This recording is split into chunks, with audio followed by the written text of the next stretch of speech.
Yes, I got involved by, I was having an interview for funding, my own funding, and I was recommended to everyone. That's right. Yeah. And from there has flowed my involvement in all sorts of discussion groups. Ones that I can recall getting heavily involved so far, the issue of alcohol in care homes, and subsequent to that, people with addiction in care homes and their treatment or otherwise, palliative care generally, dementia has been a great interest of mine. And they've all followed on one from the other by personal introduction. People say to me, because I've got lived experience, but I am articulate enough to speak about it, then I make a useful tool, if you like, for expressing the feelings. And I think, I like to think that I speak on behalf of some of those residents that can't speak for themselves. There are many in here where I live where they don't have regular visitors or relatives, and therefore nobody to speak up for them. So I like to think I'm contributing a little bit to that.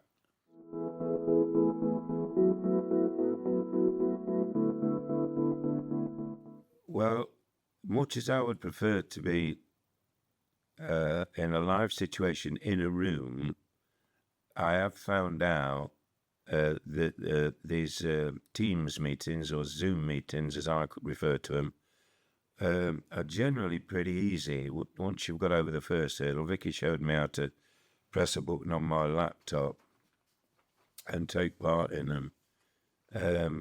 So I was able to do that.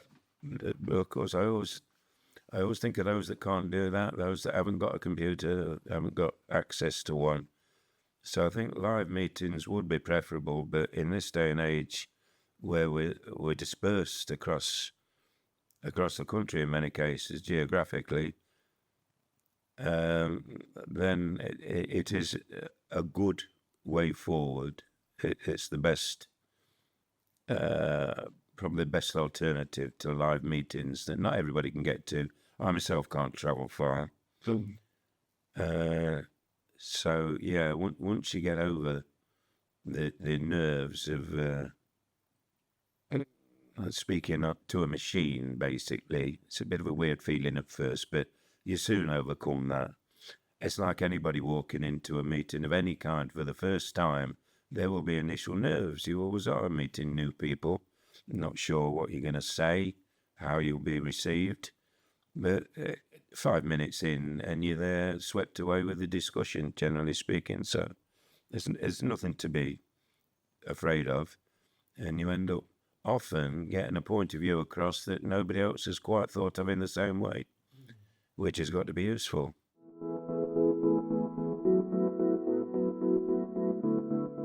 Oh, I just get that great sense, I've touched on it before, of contributing something on behalf of people that can't speak for themselves.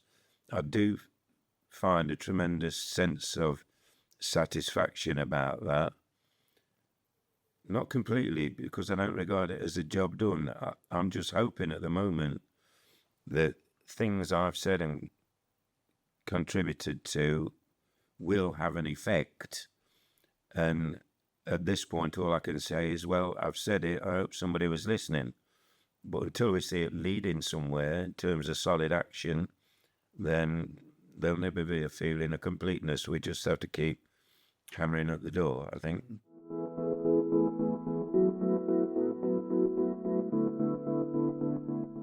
Don't be shy. Dip your foot in. If you don't like it and it's not for you, well, that's fine. You don't have to go to another one. But give it a shot, and I think you'll be pleasantly surprised at how welcome you're made to feel. And nobody is ever, in my experience so far, nobody's ever been shouted down or told that they're being silly or said, no, we've already thought of that in any disparaging way. Everybody's views are welcome. And often, if it has been said before, you're reinforcing a view, and the more opinion or strength of opinion, therefore can be demonstrated, that can only be a good thing. So get involved.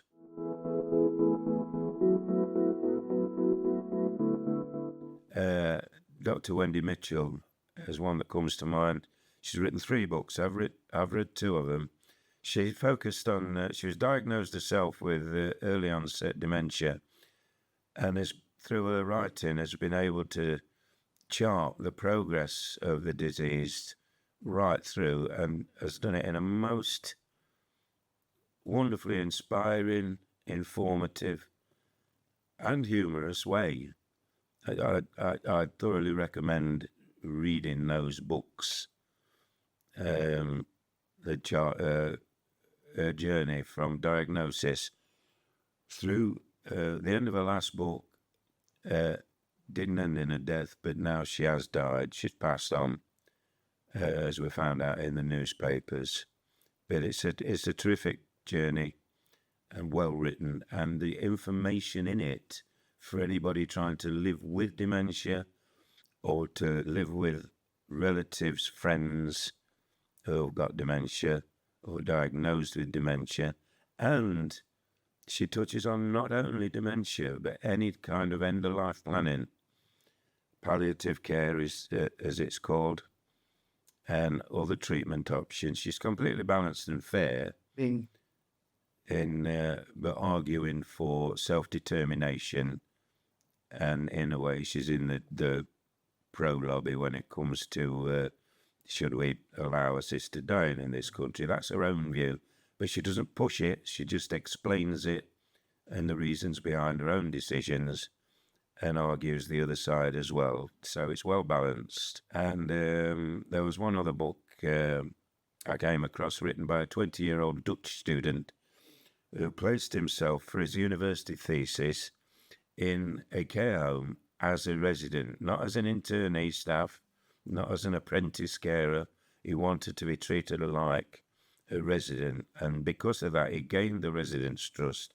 He was able to have conversations with them where they all said, I wouldn't tell the carers this because I don't like to bother them. It was the attitude. But they would talk to him, and it was a tremendous eye-opener for him, setting out on a career in caring, which is what he wanted to do. So that book I recommend as well.